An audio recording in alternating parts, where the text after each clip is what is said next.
அஸ்ஸலாமு அலைக்கும் வரஹ்மத்துல்லாஹி வபரகாத்துஹு. கண்ணிமிக்க அல்லாஹ்வின் நல்லடியார்களே, இறுதி நபித்துவ பாதுகாப்பு பேரவையின் சார்பாக இன்றைய தகவல் மிர்சா குலாம் அஹ்மது காதியானி கூறுவது என்னவெனில், தம்முடைய காலத்தில் தொற்று நோய் ஏற்படும் என்பதாக குர்ஆனிலும் மேலும் தௌராத்தின் சில பக்கங்களிலும் தெளிவாக சொல்லப்பட்டு இருக்கிறது என்று குர்ஆனிலே பச்சை பொய்யை புனைந்துள்ளான். மிர்சா குலாம் அஹ்மது காதியானி எழுதிய ஒட்டுமொத்த நூல்களின் தொகுப்பிற்கு பேர் தான் ரூஹானி ஹசாயின்.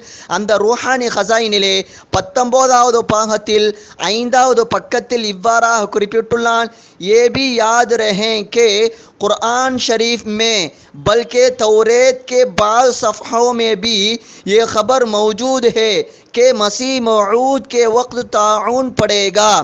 குர்ஆனிலும் மேலும் தௌராத்தின் சில பக்கங்களிலும் இவ்வாறாக சொல்லப்பட்டிருக்கிறது.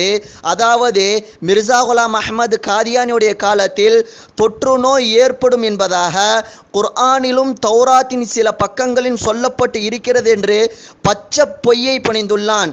என்ன காதியானி சகோதரர்களே, குர்ஆனிலே இவ்வாறாக சொல்லப்பட்டு இருக்கிறதா? மிர்சா குலாம் அஹ்மது காதியானியுடைய காலத்தில் தொற்று நோய் ஏற்படும் என்பதாக குர்ஆனிலே சொல்லப்பட்டு இருக்கிறதா?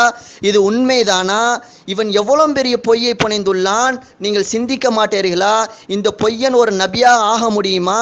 சற்று சிந்தித்து பாருங்கள். நீங்களே அந்த மதத்திலிருந்து தௌபா செய்து இஸ்லாத்தை ஏற்றுக்கொள்வதற்கு ஒரு நல்ல வாய்ப்பாக அமையும். அல்லாஹ் தஆலா நேர்வழி காட்டுவானாக. அஸ்ஸலாமு அலைக்கும் வரஹ்மத்துல்லாஹ்.